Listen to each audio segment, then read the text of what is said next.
Be ready? Start.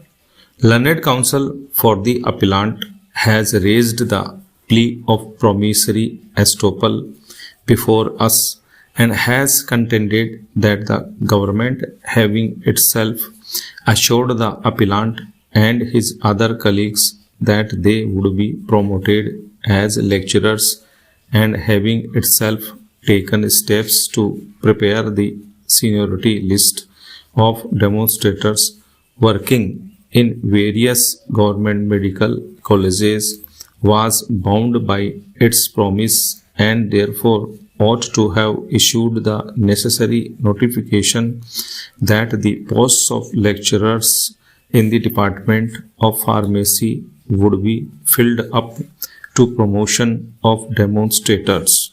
Since this was not done, the High Court should itself have commanded the government to issue such a notification so that the promise which was made to the appellant was fulfilled.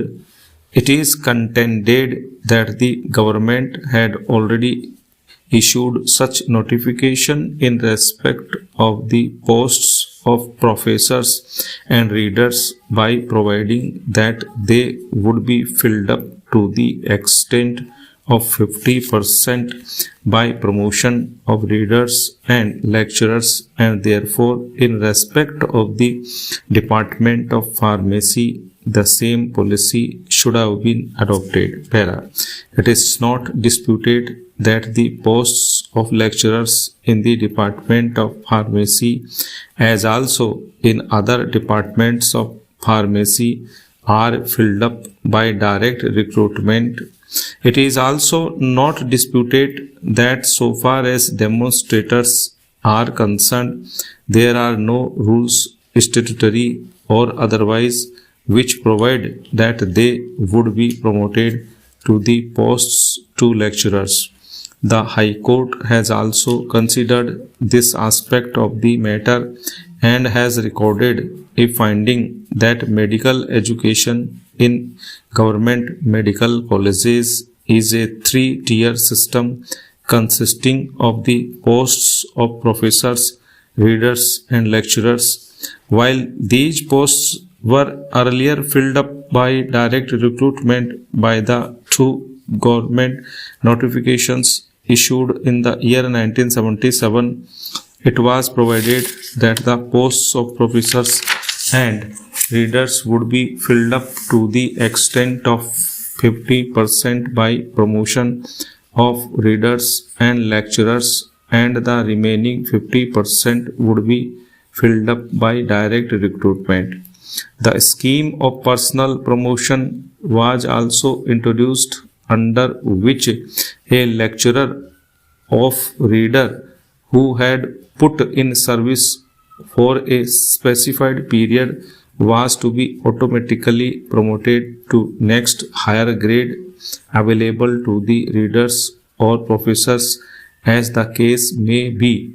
No such provision was made for the promotion of demonstrators, nor was any scheme of personal promotion made applicable to them. The High Court has also found it as a fact that the respondents or any of them had not given any assurance to the appellant or other demonstrators that they would be promoted to the posts of lecturers. In view of these findings, which are findings of fact, we need not enter into the factual dispute once again.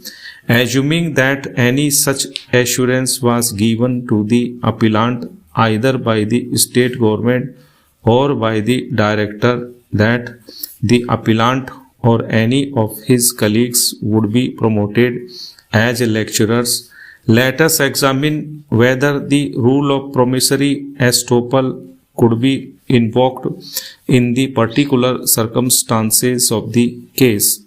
Para. Applying the above principles to the instant case, even if it is accepted that the state government or the director medical education and training assured the appellant or any of his colleagues that they would be promoted to the posts of lecturer, such a promise cannot be enforced against the respondents as the avenue of promotion for demonstrators to the post of lecturers was not provided either under the statute or any executive instruction.